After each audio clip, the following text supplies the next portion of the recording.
Hey everybody, welcome back to Mini Bike Mike. So this is video number 3 on the 1979 Honda Z50. The first video, we pulled it out of storage, we got the bike running. Then in the second video, we tore it all apart. We started kind of repairing some of the pieces and so forth. And today's video is a little bit more on that line. It's just going to be cleaning up some parts, getting it ready for final assembly. Now, I posted a couple days ago, just in a post on YouTube, that I had hoped to maybe assemble this bike live tomorrow. Today is Monday, November, whatever today is, 12th, something like that, 13th. And I had posted that I would maybe go live on Tuesday evening and we would assemble this bike. Well, I don't have all the parts yet. I'm still waiting mostly on the decals for the tank. And I don't really want to assemble it, put gas in it and so forth, and then put the decals back, pull the tank back off, put decals on, clear coat, blah, blah, blah, blah, blah.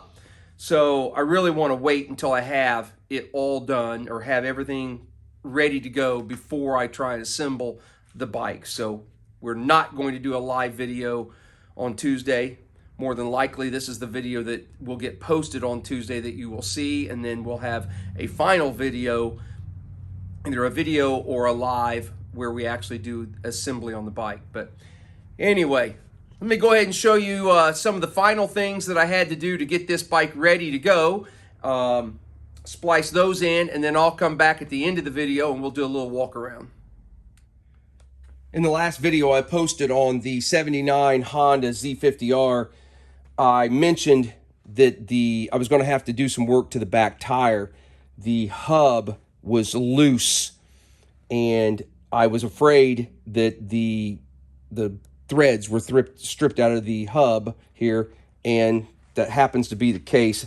You can see how oblonged, okay, that hole right there, it's not particularly round. You can see that's starting to be elongated, and that's because these bolts weren't tight in the hub. As the you got the chain pulling on it, it kept wearing on the hole in the rim. The rim's going to be okay. I'm going to reuse it. I finally got the hub off of it.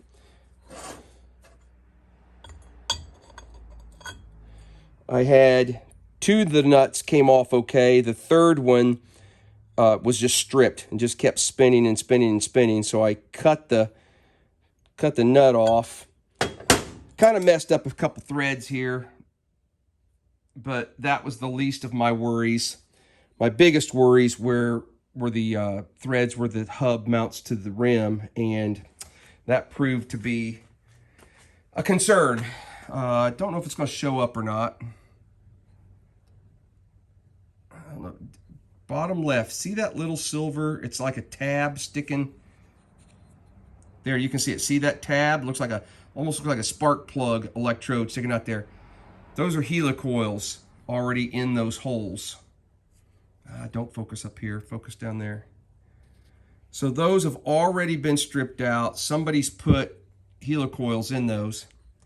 And as you can see, this one, it pulled it completely back out. And actually, the helicoil is still on the bolt itself.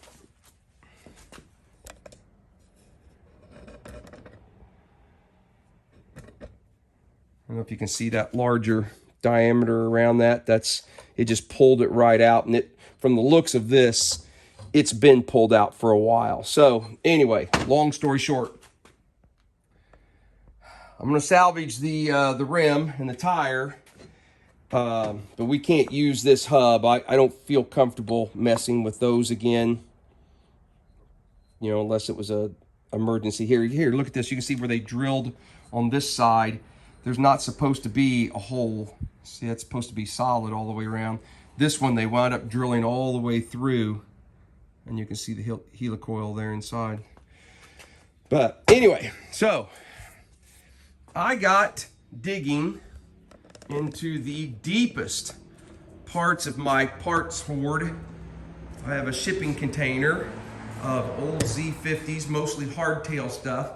And I found one. I found a bike. I didn't even know I had this bike. I believe the tag said it's an 81, so it still is the 3-bolt with the slotted, and you can tell how rough that tire is. And I had to beat and beat to get the axle out, but I think we're going to be able to salvage a hub out of it.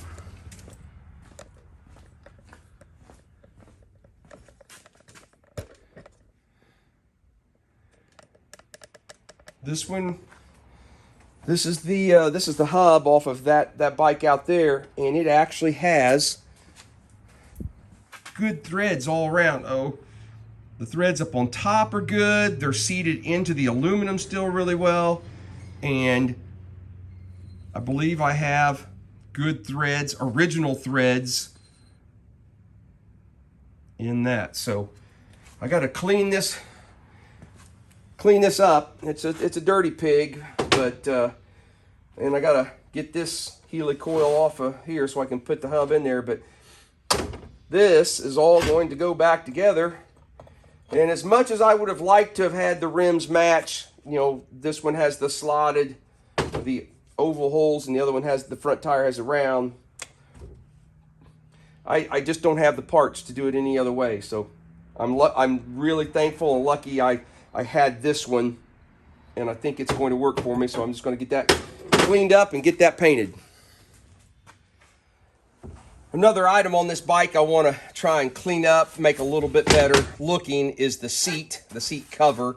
I think the pan, from what I can tell, is in decent shape, but someone's put a different cover on it at some point.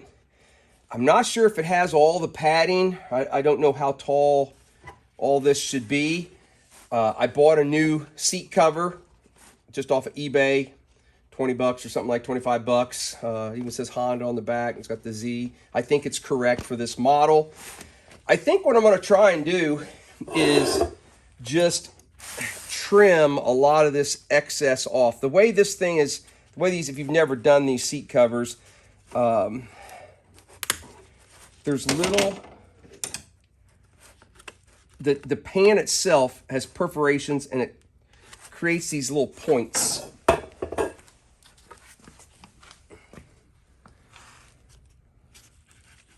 I've got to get it to where you guys can see it, sorry.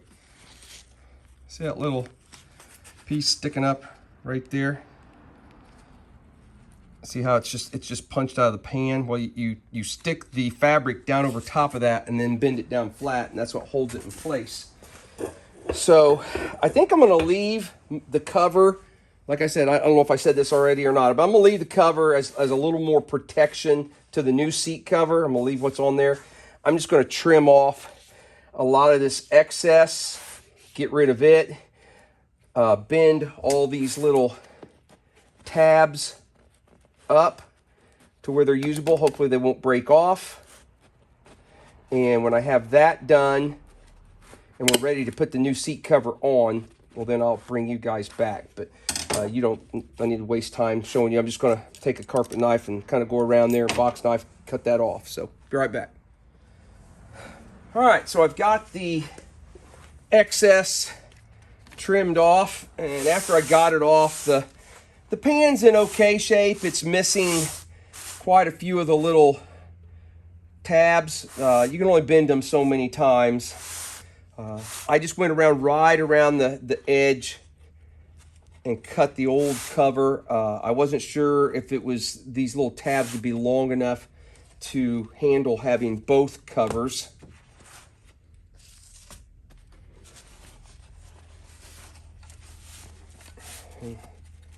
Obviously, I want to make sure this one, the new one, gets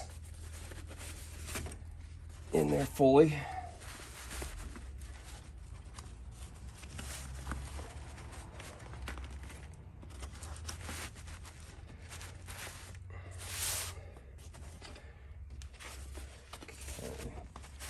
I feel like it needs to come down this way a little bit. There we go.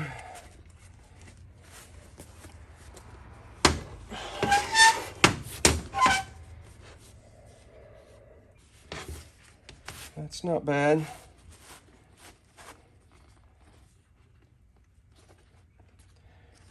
Will that work?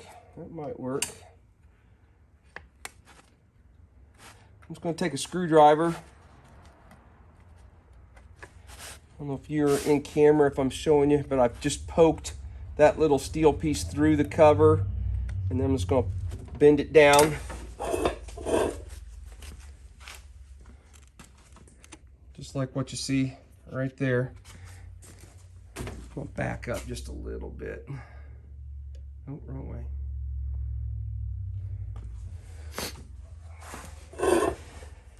As with everything I do, this isn't going to be perfect when I get done. It's just, oh, I think I bent the tab back down. Get on there.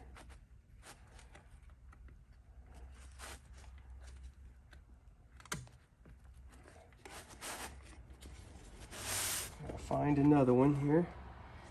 Yeah, there's multiple ones. They're all broke through there.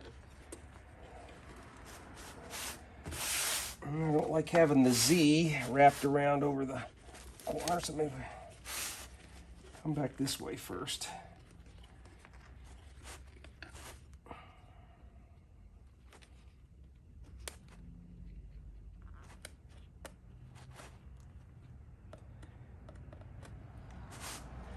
And if somebody asks, you know, is this the proper way to do this? I really don't know.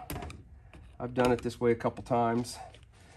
I tend to get it to work all right. We're going to stick some of that underneath the little tool holder or whatever. We may have to put some rivets or something in a couple spots to kind of help hold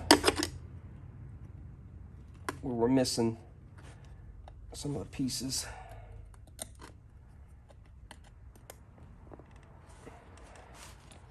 Where's the next one? There it is.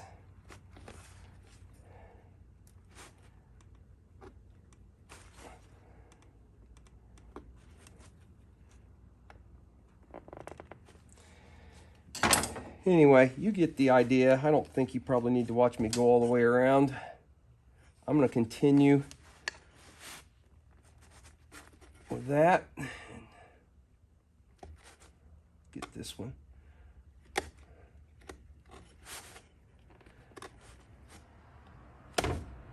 All right, I'm going to continue with that, and hopefully when I've got it, it's going to look a little bit better. When I get it wrapped, get it all finished up, I'll bring it back to take a final look. Well, there it is. It's not perfect by any means, but I think it hopefully looks a little bit better than what we had. Next thing I want to check is the wiring for the kill switch. I want to make sure that it works. So we've got a kill switch up here. I believe it's run is in the middle, and then it's either off or kill in either one of the other positions. These are the two wires. So in the run position, which I've got it now, I should not have any continuity between these two wires. And looking at my meter and the sound, I do not have any continuity. Let me stick this in here real quick. Okay, so now if I turn the kill switch, we should see the meter change and maybe hear a beep. There. So the kill switch works that direction. Kill switch works that direction. So yeah, our kill switch wiring works. Now, I'm not a big fan of what they've got hooked on to here, so my plan is to add a couple feet of length of wire. This is the ground wire. It will go to the green one. I'm going to cut their connector off and splice it here, and then I've got an eyelet that'll get bolted onto the frame, probably where the coil mounts, so that we ground, for good ground there. And then this wire, the black, will get spliced into this one, and then it will actually then get teed out, spliced to two other wires, and one will go to the coil and one will go to the stator on the engine. So, and then I'll bring you back and show you that in a minute, but in the run position, then these two are making a connection, but then when you hit the kill, it grounds it out. and grounds out the coil and kills the whole thing. So I'm going to go ahead and do that. I'm going to cut these off, use these solder connector things with the sleeve on them, and get this all fixed up. To finish up the wiring on this bike, I think the last thing I want to do is pull this flywheel and take off the lighting coil and get rid of all these extra wires. We only need the one to run. This is the correct engine. It's got the correct engine number for the frame.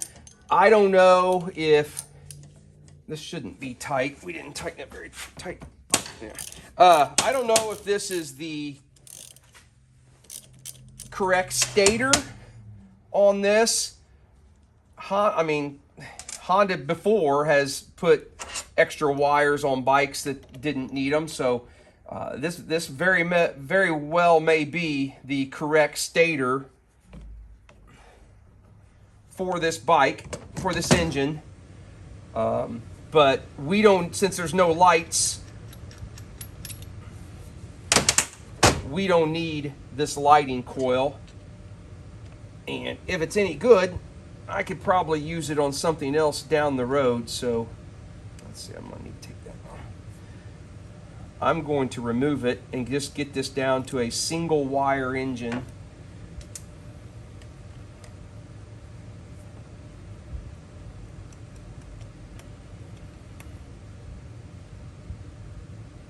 Yeah, there we go. Yeah, see those? That's the lighting coil, the 3 wires that are part of it. So now we're just down to a single wire that comes from the coil that powers your AC system.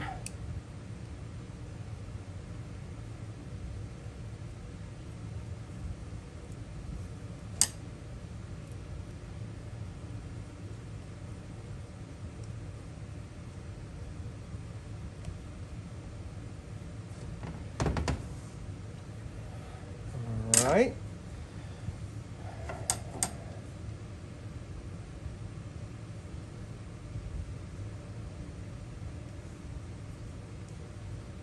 That goes on there.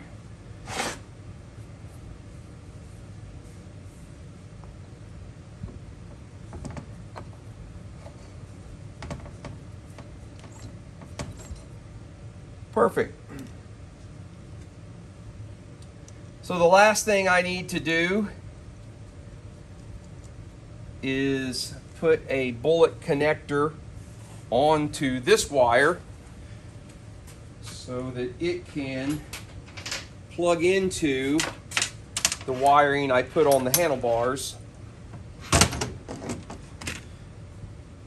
So the green will go to the ground for the kill switch, and then these 2 blacks, one goes to the coil and one goes to here. So I need to put a bullet connector on that wire, and then all of our wiring should be taken care of. One of the last things I need to do to finish up this frame on this 79 Z50R is I bought a number plate, and I'm not familiar with these. I've said it before. I looked online, and on a 79, it actually looks like it has 2 number plates, one here and one on the front. I only bought one. I actually bought just the one before I looked up pictures and realized there was supposed to be one on the front. So I'm only going to put the one here, but this bike didn't have the bracket, and so I took a little time this morning and made a bracket. Apologize that I didn't film it. I don't know why I didn't, but it's just a couple pieces of 14 gauge thick steel. I cut them 1 inch wide, and I'm using... I never really could find a good picture of what the bracket was supposed to look like, so I'm assuming these 2 holes here are the mounting spots of where it's supposed to go. I hope that when I go to assemble this bike that I've got it in the correct spot. I'm talking about the number plate, that is. I hope this doesn't, where I'm putting it, doesn't interfere with anything else. But I just couldn't find a good picture of where of what this bracket looked like or exactly how it, mounted and so forth. So anyway, so this is what I've done. Right or wrong, this is what we're going to go with unless we decide we need to change something. And I don't know why it has the third hole in it, but we're not going to utilize that.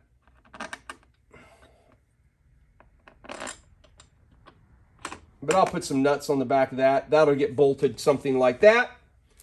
And hopefully that's close to what it's supposed to look like. So I think it turned out pretty well. So now I just got to take it and I'm going to paint it. I was thinking about painting it black, but I think I'll go ahead and paint it red so it just kind of blends in with the rest of the frame. So let me get that painted up, and we're just about ready to assemble this bike. It's funny when you're retired, or at least me anyway, myself, I lose track of what day number of the month it is. I usually know what day of the week it is, but at the beginning of this video, I said something about being Monday, November 12th or 13th. I think today's actually the 14th. I had to go back and look at that, so apologize about that, but I do lose track sometimes. I'm pretty happy with the way this bike turned out for just a bike that when I first picked it up back in February that I thought was just going to be a parts bike. It turned out pretty well. I've got everything kind of cleaned up, painted. I even got the Permatex off of around the intake there and got it cleaned up. If you watch the first video when we got the bike running, that carburetor and intake looked pretty rough. Like I said, the only thing I don't have is the decals for the tank. So I'm still waiting on those. I don't think I ever showed the final of this rim from where we talked about it earlier in this video. That hub that I pulled off of that other parts bike. And man, am I really thankful for having found that other parts bike. It got this in good shape. That parts bike also had the correct coil that I needed for this model bike. And it also had the air cleaner housing that I can use. So, that really glad I was able to find that. So anyway, that's pretty much it. I got the hardware all laid out, cleaned up, ready to go. Oh, I don't think I showed the seat either. The seat turned out pretty well. I like it. I did wind up putting some self-tappers in a few places just to kind of hold things down a little tighter. Now, they're not very long. They're really short, and I made sure they didn't stick through the foam anywhere. They're not going to poke anybody, so I didn't paint the engine, but I just kind of degreased it and cleaned it up. I did paint the stator cover there, but yeah, pretty pleased with it. So guys, I'll let you know what's going on as far as assembly, whether it's going to be a video or a live. I kind of like to go live and do that. I got to get with my wife, and she kind of helps me on that. She kind of watches the computer and reads any comments and so forth, and while I'm working. So I'll work out a schedule with her, and we will let you guys know what's going on. But I certainly appreciate you following along, watching the videos, and I'll see you hopefully in the next few days, in a week or so, and we'll put this thing together. Everybody have a great day. Thanks.